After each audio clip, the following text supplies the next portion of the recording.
ورحمة الله وبركاته دمان ummadda muslimiinta oo dhan meel walba dunida dacaladeed ka joogtaan waxaan ina leeyahay bulshayahay ma nabadba channelka daawanta waa Carafaad Deeqsi Show qofka kula hadlay waa isla Carafaad aad iyo aad baa u mahadsantahay dad hore noola joogtay hadda nagu cusubtaana fadlan soo dhawo qalbi furan gacmo furan inta baan kugu soo dhaweynaa like share comment inta waa noo muhiim like tad waa dhiirigelin commentigaaguna waa qayb kamid ah fikrada aan ku socono aad iyo aad baan idinka mahadcelinaya daawashada waqtiga aad qaaliga oo ah ee nagu daawanaysid waxa aan maanta ka hadlayaa sida aad title-ka ku soo aragtaan rasmi rays iyo farxan yare dad badan baa runtii ka soo hadlay dad badan baa su'aalo fara badan iska soo weydiiyey social media-hana saasay u laaqan yihiin intaas haddii aan kaga imaado oon toos u dhex galo xaqiiqdii horta family qoys aada u qurux badan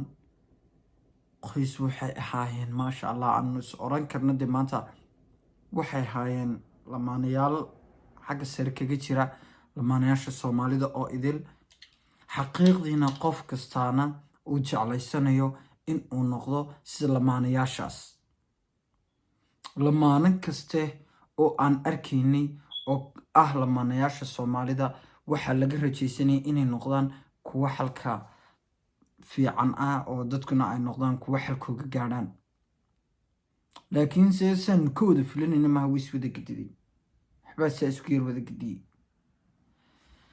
haddii aanu imaado anay runtii kolley gabadhu toos may wada hadal laakiinse barteeda snapchat-ka ayay waxay soo dhigtay hadalla ah ishiinii baa nagu dhacday taasoo micnaheygu aan anu u arkay uun in ay leedahay annagu waan isjeclayn laakiinse dadka maadaama isku soo bandhignay ayaa nacayumadde anu arkay ani ahaantayda inay xaqiiqdiina ay jirto tahayna hubaashi man jeclaysan inaan videoga aan soo qaato waayo iyaduba ugumay talagelin in ay soo dhigto qaybaha baraha bulshada gaar ahaan youtube-ka runtii haddii ay ugu talagashay youtube-keeda ayay soo gashan lahayd qofka walaalkaayana ceebihiisa waa la asturaa mooyaane lama faagfaago boog xanuunsanaysana waa la dhayaa mooyaane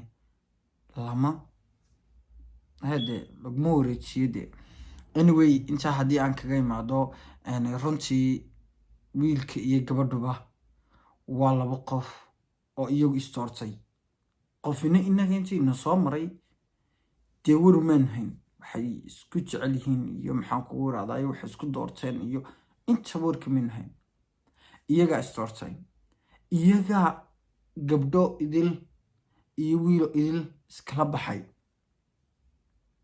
geeyaankoodoo dhan iyagaa iskala baxay iyagaa istoortay sababtan inagu u dhex yaacnaa horta waa khaladba laakiinse midda keentay in la dhex yaaco ayaa waxay tahay qof walba oo horta bili aadan wuxuu jecel yahay shayga uu isagu ugu jecel yahay inuu isaga khaas u ahaado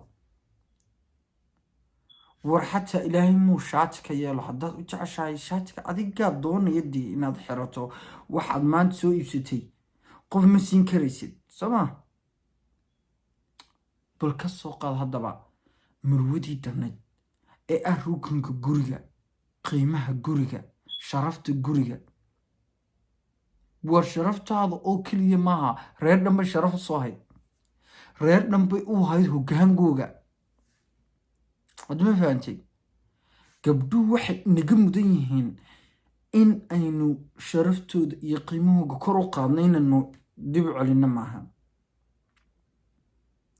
haddaba ragga magaca guud iyo muuqa waa ka wada siman yahay balse kala sinaan roon saddex waan wadaagnaa balse garashada iyo aqliga waanu ku kala dheernay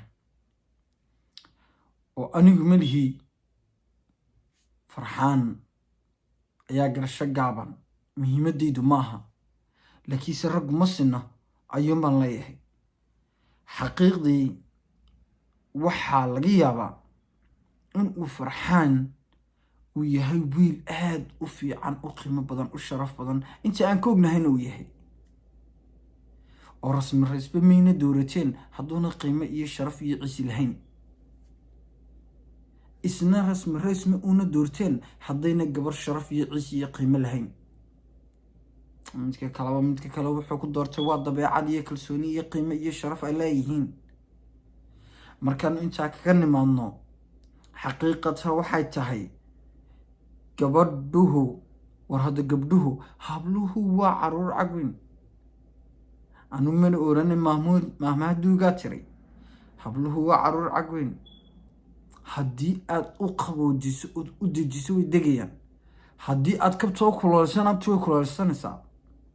gabadhna hadal iyo buuq marnaba kuma xallin kartid, kumana gaarisid hadafka aad ka leedahay. muhiimadeeduse waxa weeyaan gabadhan iyo wiilkii runtii iyagaa shalay iscalmaday, iyagaa istoontay, calafkuna uu isku geeyey. maantana way dhici kartaa inuu calafkoodu kala dhammaaday oo hadda ma nuhayno meel uu farxaan ku leeyahay waad iga furan tahay. de ma qofay naga haya adu maadaysaa? waa maya, qof inaga hayo ma jirin. social media xataa xog baan soo helay waxaan ka soo xigtay waar waxba ma haysiin ee ummadda ka dhex baxaniyo alli iyo waxaad haysiin ma lahan. rasmi raysna waxaan leeyahay haddii ay daawato iyo haddii ay daawanto intooba waxaan leeyahay weli maad hadal, balse xataa haddii uu ku xumeeyey oo uu adiga sidii aad ka yeeli lahayd ee sharaf iyo cisi iyo karaamo aad u yeeli lahayd uu kugu xumeeyey, xataa ha xumeyni maan ku leeyahay.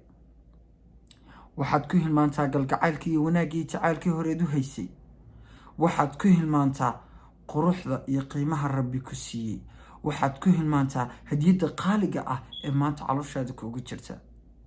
war awlaad wax ka qaalisan oo dunidan la tabcamay jirtaa ma jirto walaalayaal. maanta iyadaa haysa haddaba awlaad maasha allah.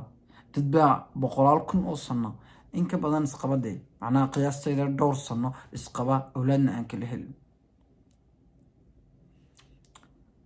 noloshuna way ka khaldantay oo markaad marwo noqoto maaha muhiimadeedu inaad baby iyo xubi iyo jiliin iyo qaam iyo raam aanan jirin aad noola timaadaan guriga markaad tagtid sida bisadaha laisku raafo. war qiimuhu iyo cisigii sharaftu waxay ku jirtaa intaad gabadha raalliyada ah aad raali gelinayso, aad qalbigeeda xubi iyo wanaag ku beerayso, iyada oona kaamara iyo mobile midnaba ku hor oolin, ood u qancinayso sidii nolosha dhabta ah ahayd, sidii uu nabiga calayhi salaatu wasalaam uu qancinayay xaasaskiisa,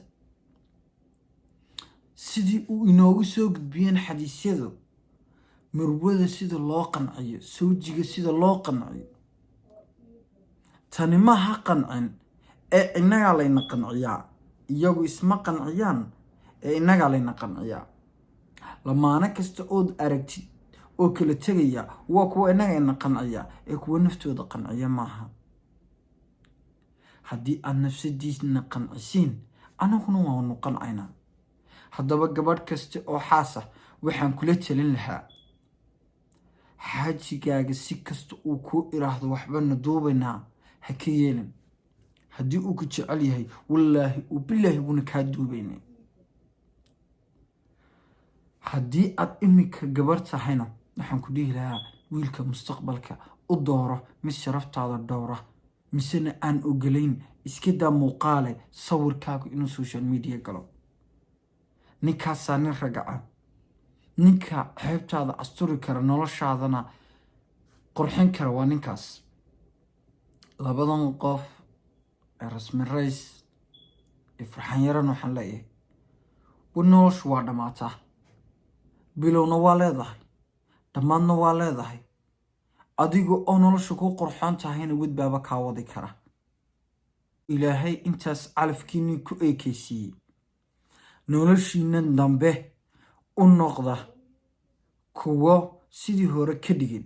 haddii kalena waxaan hubaa haddii qalbiyadiinu ay ahaayeen kuwo isku saafiya oo isku fayow inaad dib iskugu soo laabanaysaan ummadda Soomaaliyeedna waxaan leeyahay haynu u wada ducayno, haynu sharaf iyo qiime lahaayeene ugu ducayno sharaftoodii iyo qiimahoogii Rabbi inuu soo celiyo. awlaadda maanta ka dhaxaysa ee caloosha ugu jirtana ilaahay u nabad keeno, iyaguna ay noqdaan qoys qurux badan. haddii ta alle ka soo dhammaatay oo calafku ina diidayna, haynu ugu ducayno wiilkana gabadh khayr qabta, gabadhana wiil khayr qaba oo fahmi kara, dhaqana kara. waxaan hubaa inay waaye arkeen labaduba, oo runtii ay maanta garan karaan wixii shalay ka soo khaldamay.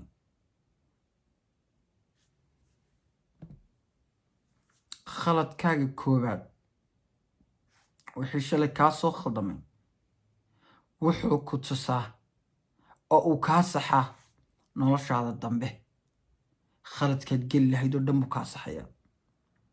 khaladadii aad geli lahayd oo dhan waxaa kaa saxaya khaladadii hore aad usoo gashay. haddaba noloshu ma ahan in aynu u noqono u noolaano sidii xoolaha. war u noolow sidii qof nool. noloshu ha noqoto mid noloshu qiimo waxay yeelataa marka aad adigu naftaada qiimo u yeesho, marka aad naftaada ka soo saarto mid ad adag, u samirta shay walba oo adag. dunidan la inoo keenay haddii wax adkaanayaan buuraha adkaan lahaa, balse wax adag ma jiraan.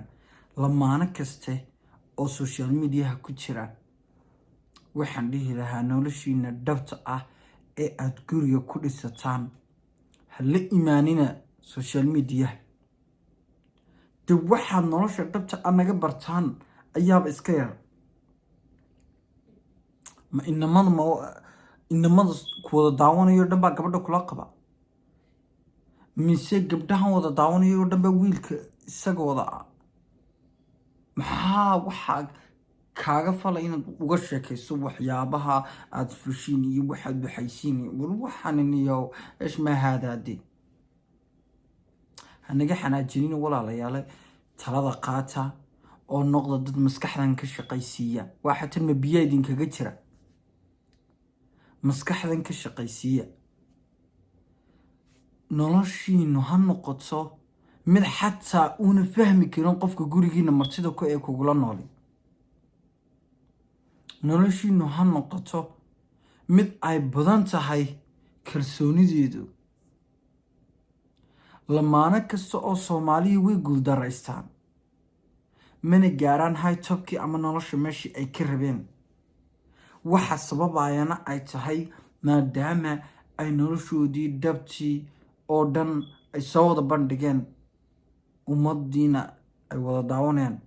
dee waxba kaama qarsanabe.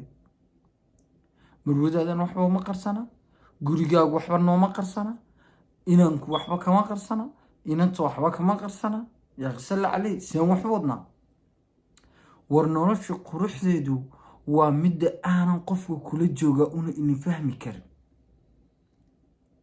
marwada meel baa lagu qanciyaayo leedahay, farxadeeda meel baad uga talin kartaa. guriga quruxdeeduna waa marwada. ninka waxaa loogu talagalay inuu suuqa aada soo shaqeeyo, wixii uu soo shaqeeyey marwada iyo caruurtiisa kaga farxiyo. ee maaha inaan xaggan soo wada fadhiisano walow iminka lababa kala garanaynba rag iyo dumar, oo yamyamtu waa iminka isku keen midun. yamyamtu waa isku midun iminka. waxaan markaas Soomaaliya oo dhan kula talin lahaa inta lamaanayaasha ah,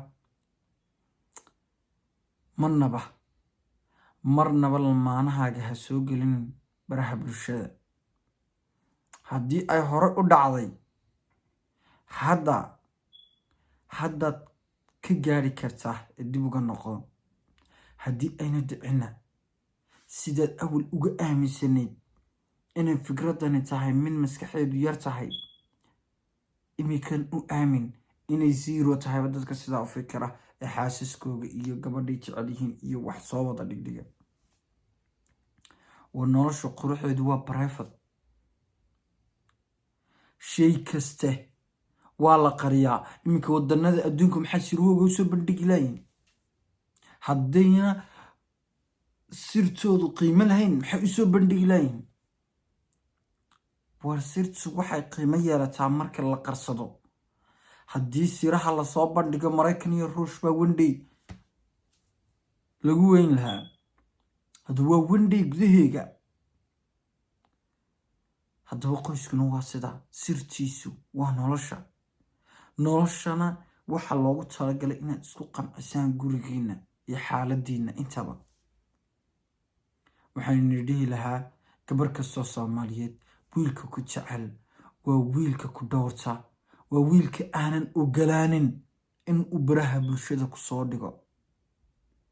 iska daa inuu isagii adigu aad wada soo dhigtaanad xubbi iyo xabuwe iyo khaamira maanan jirin noola imaadaane, xataa ma qoodho sawirkaaga inuu soo dhigo. waa wiilka dhabta ah, koo jecel, maskaxdana ka shaqaysiiya. maaha dadkan indhaha ka fikira ee arka mid kale waxaa sameynaya isna iska sameeya. war maskaxda ka shaqaysiiya. waxna waa wax cilmiyahana, waxna waa wax diiniyahana. haddii aad diinyahan aanad ku baranin ama aanad ku aqoonin, cilmiyahana aanad ku barin ama aanad ku aqoonin, maskaxda ka shaqaysii. waa hubaal waad keenaysaa. waxaan hubaa nolosha quruxdeedu inay tahay brifadka. haddaba gabar walba iyo wiil walba waxaan kula telin lahaa, noloshaada ha u noqonin midii xumayn lahayd. beri toolana aad shamcad xumo uga bixi lahayd ummadda, history xunna uu kaa hadhi lahaa.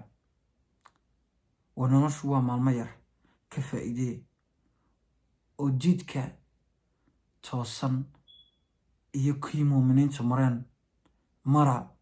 idinkaa heli doona waddada saxda ah ee la inoogu talagalay, qiimaha ay leedahay. ragow garta cisiga iyo qiimaha ay haweenku leeyihiin. dada oo dhowra sharaftooda, u noqdo hormuud. waa hogaankii nafteenay. aad iyo aad ba umahadsantiin. channelka daawanisa waa Carafaad Deeqsi Show. qofka kula hadlaya waa isla Carafaad. waxaan leeyahay tan iyo kulan dambe aan is arki doono. bulsho yahay